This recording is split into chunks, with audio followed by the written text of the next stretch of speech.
we have our next session coming up with Eli Schwartz. And my colleague Helen is going to host this session. Helen, the stage is yours, and then Eli's. Yeah. Hello, everyone. I will host the session since I'm the SEO expert at Agile Academy. And so I wrote to Eli, I think 3-4 months ago, and asked him via Twitter if he would like to join us. And yeah, without much ado, I will give to Eli. But before, yeah, some words about him. I mean, he worked for more than a decade in huge B2B and B2C companies. He helped clients like Shutterstock, Zendesk, Quora, and WordPress. And he is head of SurveyMonkey's SEO team, and he oversaw there the global operations and helped launch the Asia Pacific office. And I think you're married with 4 kids, so one more than Saurabh. And you recently wrote a book, which is why we are here. It's Product-Led SEO. And so, Eli, I will give to you. All right, let me share the screen.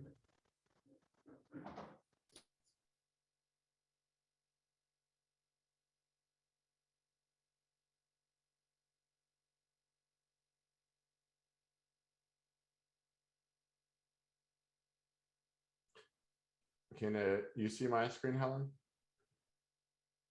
Yes. Okay. So first of all, thank you, Helen, for reaching out to me. You reached out to me even before the book published. So I'm honored that you found it interesting enough to invite me without even knowing if the book was good. And now we're months down the road. You know, it's so funny when I picked September, you gave me all the different options. I'm like, yeah, September is so far away, but then it comes around the corner. So great to be with you all here today.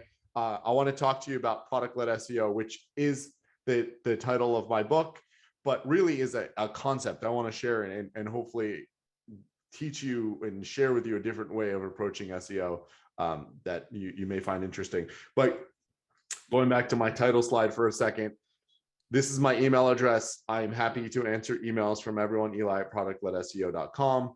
Tell me that everything I said was terrible. Tell me my book was terrible. Just email me because I'd love to hear from everyone and anyone. You can also find me on Twitter at 5LE, and you can find me on LinkedIn, and I don't have to tell you how to do that if you don't know how to do that. There are other ways to learn those kinds of things. Eli, so, just quickly, we see the speaker view of your presentation. Oh my gosh, let's fix that. I thought I'd just say it instead of sending you an email. Which, all right, hold on a second.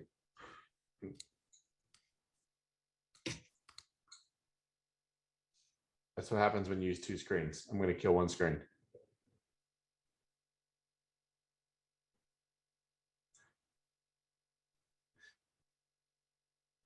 You think that all this time in the pandemic, everyone would figure out how to do slides, right? We'll see.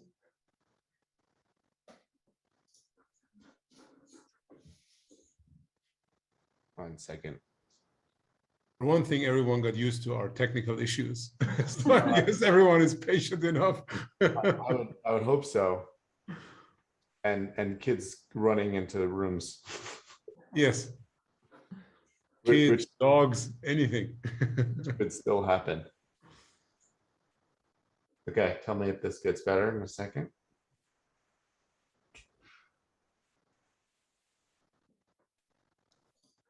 Which one do you see?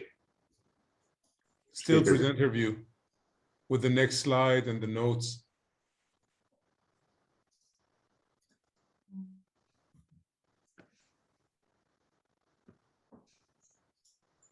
How about now? No change. Now it's good. Now it's good. Okay. All right. So everyone saw that in small screen before. So now we'll get back to the big screen. So here's my email address. You already knew my name, so you know how to find me on LinkedIn. Twitter account's 5LE. So my book. So I wrote this book because I've been doing SEO now probably about 15 years, and I've been a consultant for the last 2.5 years. working with companies on helping them to understand if there's an SEO opportunity, what that SEO opportunity should be, and how they should go after it and implement it. And I had a different way of approaching SEO than many people had heard before. And they asked me where they could read more and learn more about that. And I didn't really have anywhere to point them to. They're great blog posts and they're great podcasts, but executives don't want blog posts and podcasts. They want something more tangible. So I started putting together a book, and it grew into this. Initially, I had hoped to maybe sell 100 books, mostly to my family. And I've just been so honored that people actually want to read it. And I love what Helen did, like hold it and pick it up. And I see that tangible book. So thank you so much for buying it. If you haven't bought it, you don't have to, because hopefully I'll give you the quick summary. But if you want to learn more, then it is in the book. And that's why I wrote the book. So before we talk about what product-led SEO is, we really need to talk about what product-led SEO is not. So every time I'm on a podcast or in a presentation and I need to talk about product-led SEO, to me, it's one of those things that's easier to understand if you understand, again, exactly what it is not. So let's talk about how most of the world thinks of SEO, and maybe let's call it content-led SEO, and I'll refer to it as that from now on. So I hope wherever you are, I know most people are probably in Europe, and I know you have insurance in Europe, but this is I'm going to use US examples, and again, hopefully they translate as well as possible. But say you have a startup, and your startup is going to be focusing on an insurance product, and you want to generate organic traffic. You want to generate search traffic for your startup. So you do what most people do, which is you go to a keyword research tool, and it could be any keyword research tool, because I find them to be mostly similar. You're selling insurance, so you go and put the keyword insurance in, and it spits back a bunch of keywords, and that becomes your roadmap. Here are the keywords I'm going to create content for. I'm going to optimize based on keyword search volume, and that is my SEO. So next thing you do is you put that in a big list. You go on Upwork, you go on Fiverr, you go on freelancer.com, and you find someone to start writing out this content. Again, you have this long list of hundreds of keywords. The similar ones you'll group into the same piece of content. The different ones become different pieces of content.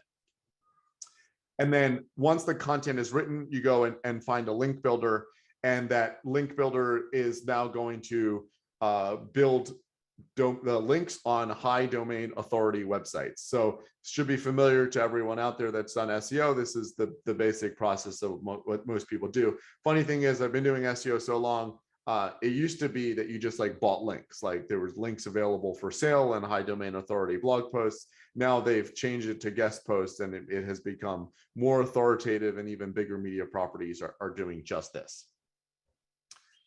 Now, this is why I don't think this is the right way to do SEO, because in my opinion, it doesn't work anymore. It's not unique. Just knowing that you can go in a keyword research tool and spend $99 or whatever it costs you per month. That's not a unique way of going ahead and doing any SEO. But even more than that, it doesn't really work, because you think of what Google is.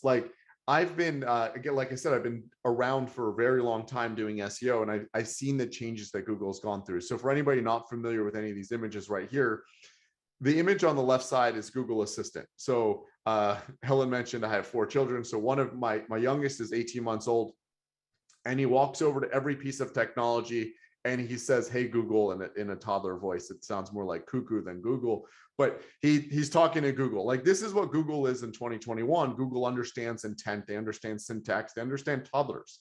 So to think that you could just throw a bunch of keywords in and fool Google and rank on things and get visibility on things because you've got it on a page, that's a bit far-fetched. Moving over to the right side, the image on the right side is Google Lens. I'm a big fan of Android devices because I might live my life on Google. And this week, Google actually updated many Android devices that now, instead of just the phone being powered by search, there's a search bar in every box. There's actually this image right there, a Google Lens box. So Google's trying to train people to search by images. So don't just speak, don't just type, but actually take a picture of something. And from the picture you've taken, you're going to do a search based on that. So this entire idea of you need to write as many keywords as possible. You need to use things like anchor text around images. You need to use alt text around images because otherwise Google won't know what it is. That's not the AI world we live in today. So Google is far, far smarter than anyone's giving them credit for. And then finally, the image in the middle is I spent many years, most of my career living in the Bay Area in Silicon Valley, and all over Silicon Valley, Google has hundreds of these cars, Waymo cars. So Waymo is Google's autonomous driving division. And these cars, as far as we know, have never killed anybody. They've never caused enough damage that they made it to the media. So these cars are actually making intelligent decisions around whether something is a bug that they can just keep driving into, or it's a ball that maybe they should be aware that sometimes a ball goes in the street, and after a ball goes in the street, a person might come in the street chasing it. So it has to drive a little carefully. Because I'm always fascinated by AI and fascinated by Google, I may have driven slowly in front of cars like this to see at what point the car was going to decide to intelligently change lanes because me, the person in the front, is being annoying and driving too slow to see when that will happen. So these are intelligent, they're using artificial intelligence. So the same company that has this kind of AI that can make decisions like that can certainly say, well, this piece of content written on Upwork is not very valuable, or this link that is in this media property is not very valuable because it's advertorial, it's a guest post. But even more than how smart Google is, if you look at the competition around all of the keywords we focus on, so I'm using insurance as an example, and I'm using US insurance as an example. So there are many US insurance companies that have been around as long as Google, and they're not going to just pause because someone has come out with a startup that does insurance slightly differently, and they're going to optimize for those insurance keywords. So the reality is, just because you use those keywords doesn't mean you're automatically going to rank on those keywords. And there's lots of intent matching around that. So using that old way of doing SEO, which is loading up a bunch of keywords into a keyword research tool, picking the keywords you want to focus on, going onto Upwork and buying that content, is not a secret recipe at all. Everyone knows to do that. And this in the real world, I have very rarely ever seen this happen on any sort of competitive keyword. But to me, the biggest issue with this entire concept of like, this is how I'm going to do SEO, is that the focus is completely wrong.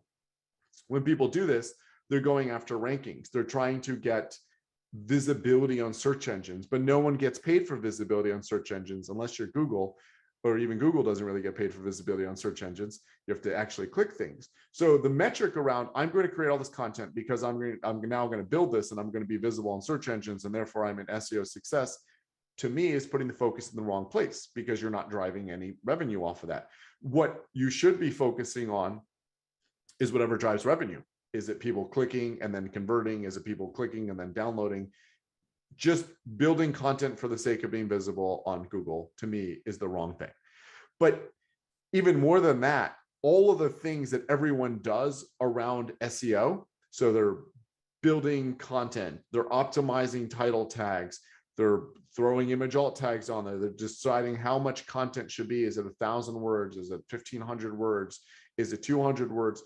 These are just tactics. They don't ladder into any sort of strategy. Again, like what the focus should be on ultimately winning visibility, because winning visibility equals clicks, and clicks equals more users, and users equals more revenue, and revenue equals you getting a raise, or you getting more funding, or you being a bigger company. That's the strategy. But all these things that everyone usually focuses on around SEO, they're just tactics. I'm going to optimize this title tag because I have to optimize this title tag. I'm going to write this content because I have to write this content. It doesn't equate into any sort of bigger business strategy. And on top of that, for many of the things that are considered tactics, I've seen many websites, and I've been doing SEO for a really long time. For an older website, like a website that's been around for a few years and has great visibility, I have rarely ever seen any of these tactics give more than a 10% lift year over year. So if your goal is to get a lot of visibility and to grow traffic and to make a big splash in the company, I have usually not seen this happen. And I'm talking like where you already have lots of pieces of content. It's not about like you have a massive budget and you're going to create lots of content. I recently talked to a company that they had $100,000 per month budget to create content. but each of their pieces of content cost them $1,000. So at the end of the year, the only thing they really did was create 1,200 more pieces of content. That is not a good way to get, like, again, assuming that they have millions of visits per month, that is not a good way to really increase the amount of traffic they're going to get. So if you're focusing on SEO and using these tactics and you have a goal of getting 100% lift year over year, then I don't know that these tactics will really unlock the growth you want. Flipping over to what I call product-led SEO, and we can dig deeper into this, and I want to set the stage for the questions that Helen's going to ask, and we can all have a discussion. So product-led SEO does give triple-digit growth, and let's walk into what it is. So when you're doing product-led SEO, and I refer to a product as anything tangible, so it's not that I'm just creating an actual product like a widget that you're going to use. To me, it's a product. It's some expanded, scalable content, which we'll give a few examples of what that is. When you're building that, the user becomes the focus of what you're doing and not the search engine. And most SEO tactics, the search engine is the focus because you're trying to understand and uncover the algorithm. And therefore, that is the reason you write that content. When you're building a product, let's say you're building a new phone or you're building a new car, you always want to know that there's product market fit. Are there people that are looking for this? Does it matter for them? And therefore, I will do it. So when you're doing product-led SEO, is there a user for this? Does a user want this kind of insurance? Is there a need for another kind of insurance company? Is there even a search user looking for this? So in my consulting, I talk to a lot of software companies, and most of the time I tell them they shouldn't be doing SEO because there is not really a search user that is going to be looking for that product. From a B2B software standpoint, the way users are going to find products is maybe it's word of mouth, maybe it's through sales, but do they really go onto Google search and say, look for Google Cloud? Is that the way they're going to make the decision? So it's important to know that there is a user, there is an ultimate goal around this, and that is why I'm going to build my SEO efforts. And we'll explain a little bit what that product should be. So when it's a product, you want to start with a strategy. So I want to go after this amount of these kind of users, and this is how I'm going to get there. And in 18 months from now, I'm going to have this amount of content, this amount of features for users. You start with something very small. And then when you have that 18-month plan, then you can dial it back and say, well, this is what I need to do in Q4 of this year. And once I do that in Q4 of this year, I know I need to hire these people in Q1. And in Q1, they're going to need to train these other people that are within the company. It's laddering into a much, much bigger picture. And instead of you're thinking about the metrics, how much search traffic am I going to get? Then you want to think about what makes you determine what you're going to build and how you're going to build it and who is important for this. So you need to understand the people. So you're going to create surveys. And this could be man on the street, person on the street interviews where you go and ask a person if they're really going to use this, if they're not going to use this. I love to use customer data.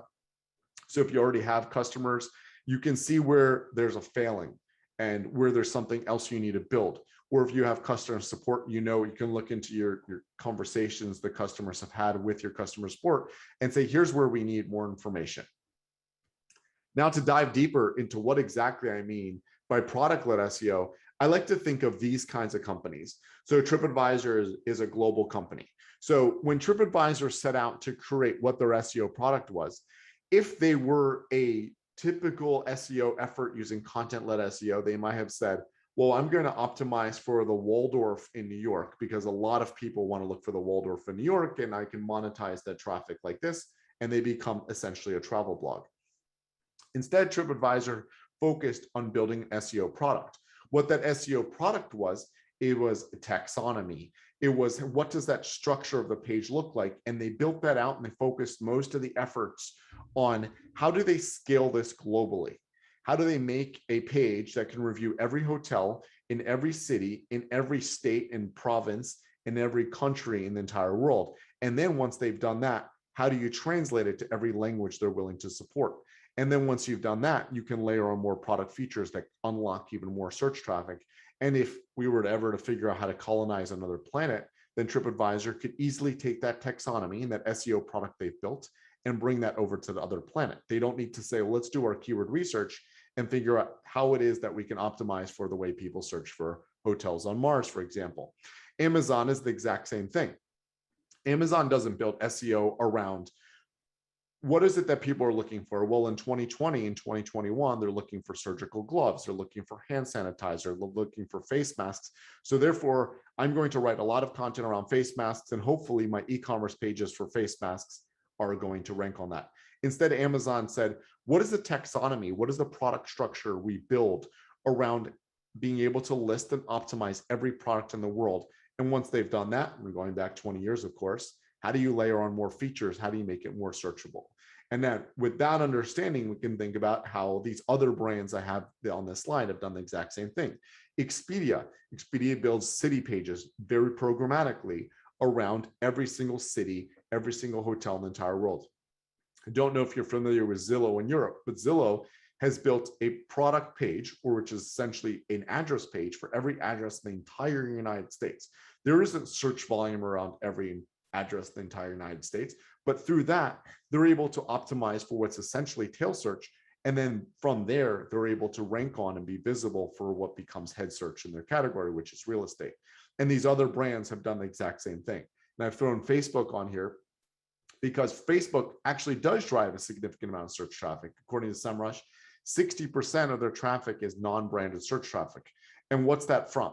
That's not from random conversations. That's from Facebook building a structure around how do their users build group pages so they get search traffic? How do their users build business pages so it gets search traffic? So the focus for SEO for them was around building an ideal product and let it be populated by their users.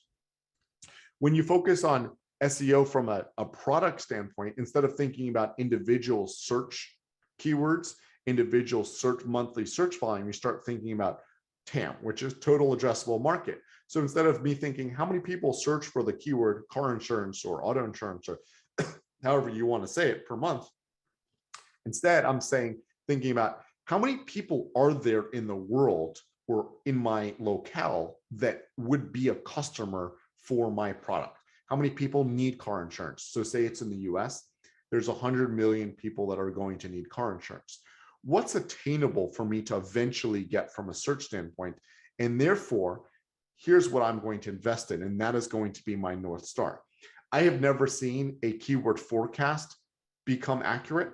Your TAM doesn't need to be accurate either. It just needs to present an investment case. So when you're building a search product, you need to say this could potentially reach, if I got to 100%, 100 million people, but if I got to 1%, that's a million, which is just fantastic also. So that's how you start modeling out what your growth should be and what the SEO product should be. And then thinking about how long does this take? So whenever there's an SEO forecast, they're always like, well, it could take about 2 weeks until it gets crawled, and then maybe 6 months until we're visible, and then it'll take 18 months before I'm on page 1. That is completely inaccurate either. Product teams build and say, well, what are the stages we need to go through? We need to spec this out. We need to hire the designers. We need to hire the content writers. We need to build all these pieces. So when you're pitching an SEO product to your boss, to your clients, to yourself, you're thinking about building a product. And I must say, the longer it takes you to build this actual product, the more of a sustainable moat you build against your competition, because they also need to go through this entire process. And if you look at the examples I had on the prior slide of companies that built this, they have no competition. They built an amazing product that is almost impossible to catch up to.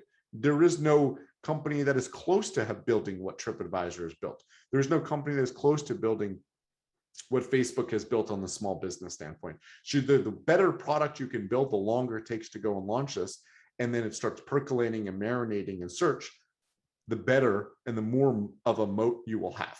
But when you think about it, don't say, well, put Google into the picture. Think about, what are the stages I need to go through to launch and build an effective product? And for anybody that's worked at a really large company, products take a very long time, and that's okay. From a link building perspective, stop thinking about domain authority and stop thinking about metrics like digital PR. Start thinking about just straight up PR. how do we get people to talk about what it is that I'm building? Because it's interesting for what people want to write about, what the media wants to write about. Some of those links will matter, some of those links won't matter, but what should matter is, are they in places where people are going to click, and are you going to get visibility? From a domain authority perspective, I have been fortunate that I have received links at the companies I work for, not my own self. That would be amazing if I did it on my own websites, that I've gotten links from the EU Parliament. I have gotten links from the White House on multiple times. I have gotten links from the largest corporations in the world. And most of those times, those links didn't do anything for me. Like the links I got from the White House, I didn't see any measurable impact from those links. The links I got from the EU Parliament, no measurable impact from those links. Because, like I mentioned, showed earlier, Google has AI, and they can say, well, the White House, in one of the cases, stole a blog post from the company I was working for. And Google was able to say, well, that's duplicate content. It's not interesting. No one reads it, so therefore it doesn't matter. Therefore, the link doesn't count from an AI standpoint. But from a domain authority standpoint, that link looked really, really amazing. So stop focusing on that and start thinking about PR in general. You've built a product. How do you get people to see it, talk about it, and click on it? Because that is how you generate sales, not from getting domain authority. You generate sales from people viewing the product. So hopefully I've given you a little bit of a taste of the way I approach SEO and what product-led SEO should be, and how you can scale growth. And let's dive into questions. But in the meantime, here's my email address. That's my website. Can't promise it's as updated as I want it to be. And there's a mailing list, which I will eventually have a better cadence of sending out emails. And of course, if this is of interest to you at all, you can check out the book, and look forward to all questions. Thank you, Eli. Yeah, like I said, I read your book twice already. Oh, wow. That's more than I've done. I think you probably, since you wrote it, you know what's what's in it. And I really liked your product-led approach. I mean, most of the time, search engine optimization, the companies don't even know where to put it. It's like you wrote, it's either in marketing or in product management or in the IT sector or. And well, you wrote that since you call it product-led SEO, it should be in the product team. And in your book, you use some agile words, if I put it like that, like releases and iterative development and so on. And yeah, so my first question is, where would you put the SEO expert if you take it in an agile team? Should it be like the product owner, the scrum master, a developer, if the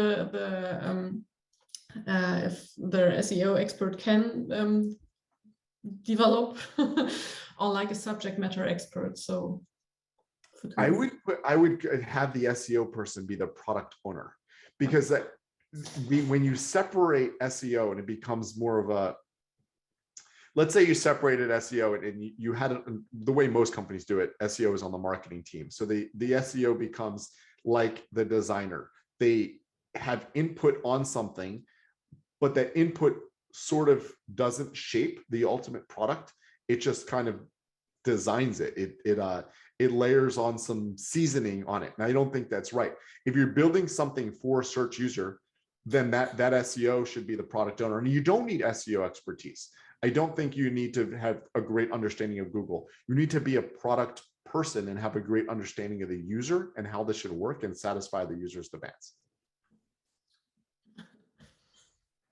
In your book, you wrote, understand who it is that pays you. And you're referring to the customer, of course.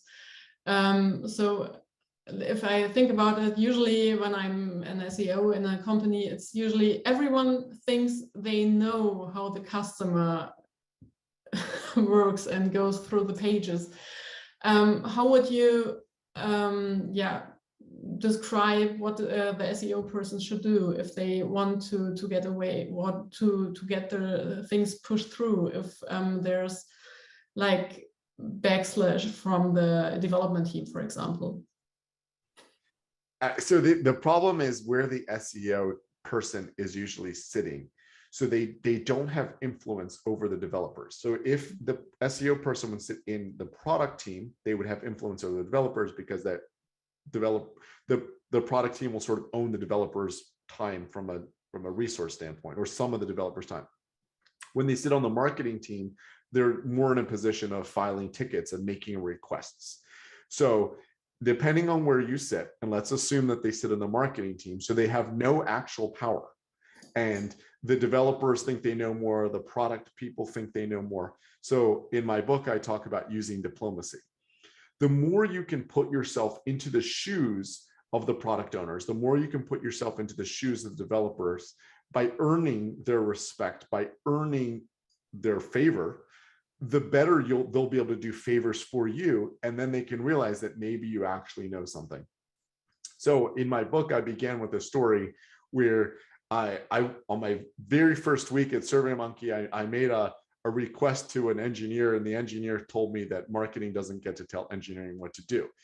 Now, I worked at SurveyMonkey for almost 7 years. This person only stayed there for another 2 or 3 years after that. But by the time he left, we were good friends. We'd had many lunches together. So I earned his respect enough to the point where he began to come to me and looked at me as an expert. And the way I did that was by understanding his pain points, understanding how he earned credibility within the company, understanding how he got bonuses and how he wanted to look. So that's just diplomacy. So if you want to like throw down and say, well, I'm the SEO expert and I demand that you do that, you don't earn any friends. If you go and say, well, I understand that this is the way you think, and I'm willing to go along with it, but here's a different opinion, and maybe one day we'll be close enough friends that you go along with my opinion, and realize that it's a long game, you'll be a lot more successful. That's true. And you also say that, of course, if you say SEO is a product, you need a product-led strategy, and you need to have this product market fit. But on the other hand, you talk about this blue ocean, and companies like Amazon who just came to a market that didn't really exist. So they thought they have this market fit, and of course they had. But do you have any ideas how you can try to get your knowledge if your product will fit the market? So I know I went through my slides very quickly and hopefully gave everyone a taste. But going back to the slide where I talked about the surveys and the customer support and the customer data, I think there's a couple other ways, but let's dig into the surveys, customer support, and the customer data for a second. So if you've done a survey, I think you do it from a product manager standpoint, where you have as many qualitative questions as possible, not quantitative questions. So say we use the insurance example, and hopefully insurance resonates for enough people in Europe. I know Europeans are very into travel insurance. I don't know how into car insurance that Europeans are, but from a travel insurance standpoint, say you have a new innovation around travel insurance, and hopefully people start traveling next year. So you have a new innovation. So instead of going to a user and say, here's how much, here's my travel insurance, these are the features, would you like multiple choice, which ones would you add? Talk to actual users and say, when you choose travel insurance, why would you choose the most expensive one? Why would you choose the cheapest one? What's most important to you in travel insurance? And you understand what users look for, and then ask them how they find travel insurance. Do they learn about travel insurance from their family, from their friends, or do they Google it? Do they spend time shopping for it? Do they use their phones? Do they use a tablet? Do they use a computer? So qualitative questions. And again, that doesn't have to be within an actual survey. That could be with going on the street and just randomly talking to people. From a customer data standpoint, if you are already in the insurance business, you can look are people buying the most expensive plan and you don't know why? So that might indicate to you that there's something there to dig into more. Are people, from a customer support standpoint, are they writing in emails asking about specific features? Do you cover helicopter evacuations if there's a terrorist attack, but that's not something you featured on your site? That might indicate that you should build more into content around evacuations, around terrorist attacks. So like, that's where you start informing yourself. Now, the other places I would start informing yourself, if you don't have access to those three, Reddit. Reddit is the most amazing place to learn more about any sort of category. I don't know why people go and write 1,000-word answers on Reddit, but they do. So if you're in the insurance space, go and look for those 1,000-word answers where people pour out their thoughts on what it is that you should create. Those are ideas around content. Quora, same idea. What are the questions people are asking? What are the answers that people are giving? What can you provide more information on? And then there are many, many other forums which don't do great SEO, and you can really learn more about that. There are many sites that actually go in and they specifically take the Reddit questions and take the Reddit answers, and they get more traffic than Reddit. So lots of places to build ideas and find those blue oceans. And then once you find it, you've unlocked a tremendous amount of growth. True. I mean, I always do sometimes, or I do the customer service just to get some input and to get feedback from the customers that we have. And I think most of the time it's very interesting to see where they have problems on the page and on the site and what they don't understand, because you have like this look and you're so focused to something that you don't know this kind of problem exists. So that's always interesting to go out and to ask the people. We have one, Sebastian Stepanovic wants to ask you a question. He is unmuted. And so, Sebastian? Hi, girls and guys. Hi, Eli. Can you hear me? Yes. Yes, thank you for your great presentation. I myself been like more than 15 years in SEO business, but more or less in online marketing focused business since 5 years. And I was wondering, where do you see the role of product managers? You already talked a bit about it, but more than that, where do you see the role of brand managers in product-led SEO projects? So, but can you like define the kind of company that has a brand manager? Well, every company should have one, if you ask me. You were focusing on SEO as the product lead, but I don't share that experience in companies that I worked for. Oh no, it's not. It's very rare. Yeah, because you have like really technical SEOs and you have more like content SEOs, which are mutating to content managers, and all the things that you've stated. It does smell like a really good marketing project where SEO just offers a framework in order to be successful in Google, but all the other people need to do their part of the work in order to make the whole thing successful. Right. No, so I'm coming from Silicon Valley, where there are very few brand managers. It's more of a product manager standpoint. But I think most companies, SEO is not within product management. It's more in the marketing function, and I think it has less ability to really shape growth. They become like I said earlier, like they're seasoning it. They're like, okay, here's how you're gonna do the title tag. Here's the content roadmap, but they're not really informing the way SEO should grow. The companies that are most successful at it, like Amazon, actually has SEO within product. Zillow has SEO within product. Yelp had SEO within product. So like, as you build these things, that's where you can say, well, this is how I'm going to market with my organic strategy. And then we're going to shape everything around that. When it's in marketing, it becomes an after effect kind of effort. So most companies do not have it, and I don't think they do it successfully. I know in my own consulting, I don't like when marketing teams hire me because they end up without any power.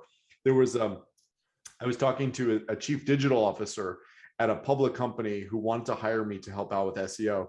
And I asked him how many engineers he had that were resourced to the project.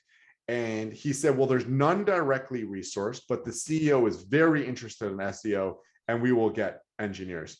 And I told him that we will not be successful at SEO until we get actual engineers, and that project did not go forward. So you can't have a bunch of ideas and then leave it in a PowerPoint, which unfortunately SEO agencies end up doing. You actually have to have a roadmap and say the engineers are sitting and waiting and ready to do that. In marketing, they don't have engineers sitting waiting to do that. In product, they do. So I think companies will be more successful at organic growth if SEO sits in the right place. Unfortunately, in most companies, they don't.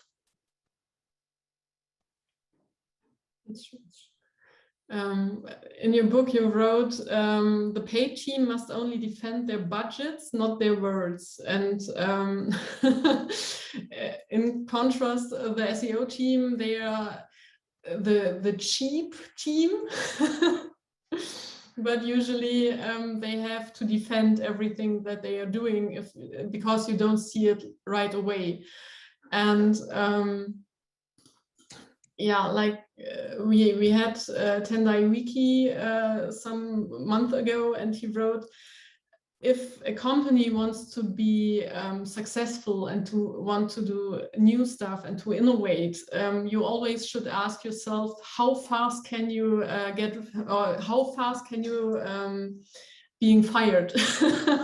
So he said it like, you need to be, you need to have a safe environment to do something else and to not depend on vanity metrics. So like you like you wrote too in your book, it's like most people go only for, or SEOs go for keyword rankings. So you have this written keyword set and you try to get more and more keywords into the top 10, for example, but no one even looks if it works. So you already you said it a bit, but what is the best metric for an SEO team for you to get measured?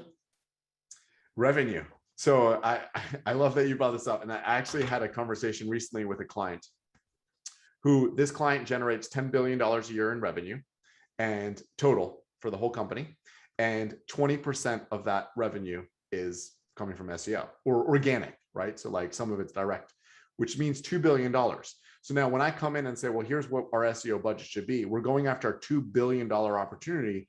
We're getting a lot more visibility than if we come in and say, well, what is the SEO team doing? Well, we have this list of keywords and we're going to build content for this list of keywords. And then we're going to, in 6 months, we'll be at position 9. And this is what our click-through rate's going to be. And then at the end of the day, here's how many visits we're going to have. We're going to have like, 150,000 visits. Aren't you proud of us? But if instead we say we're going after a $2 billion opportunity and we're going to every year grow that opportunity by 10%, by 20%, a lot easier to get attention.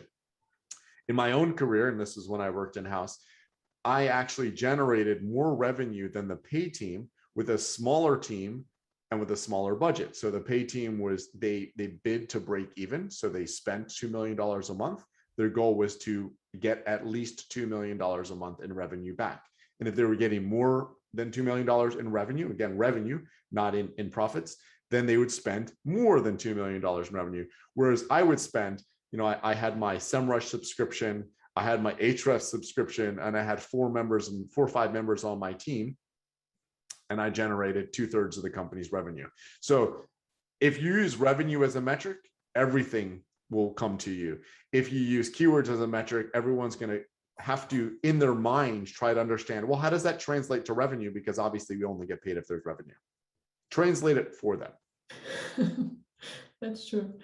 We have 2 questions in the chat. I will start with the second one because Ram is asking if you like to share some tools for newbies that can be used for SEO research or keyword research.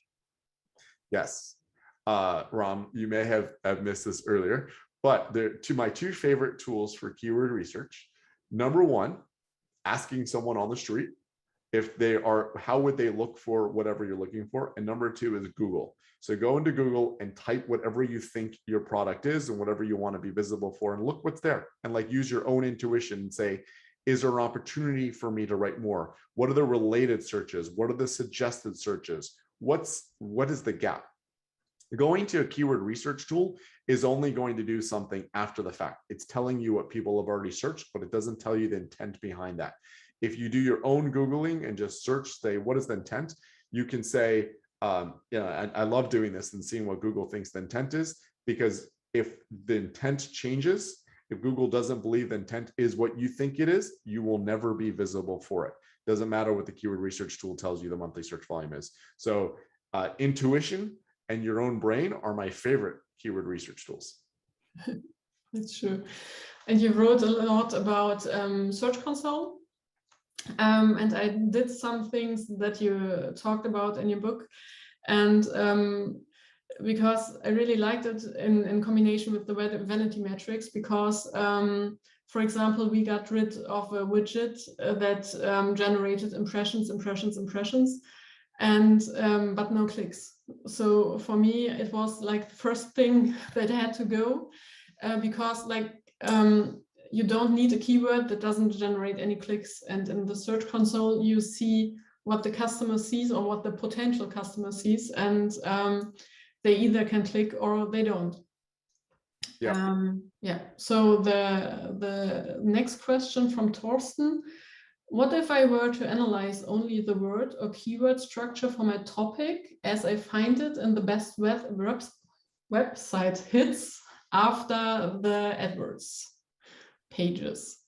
So I think he means, how can he find the best topic for his pages? So to get the most traffic, I think. But Torsten, just write if we get it wrong. And the best topics, I would say, again, you're going to talk to actual users. So this is where I think what you're saying is there's too many ads, and everyone has that complaint, and that's how Google pays themselves. Many times, if there's too many ads, it's possible that those ads aren't matching exactly what the users are looking for. So that gives you an opportunity to better match what the users are looking for. So you talk to those users and find the topic.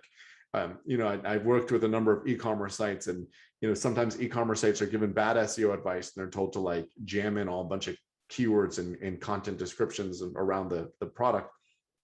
Those don't really work because users don't really look for that. If you're looking for a pair of shoes, then you're not going to say, when you wear shoes, it goes on top of your sock and goes on top of your foot. Users don't look for like, I need a shoe for my foot.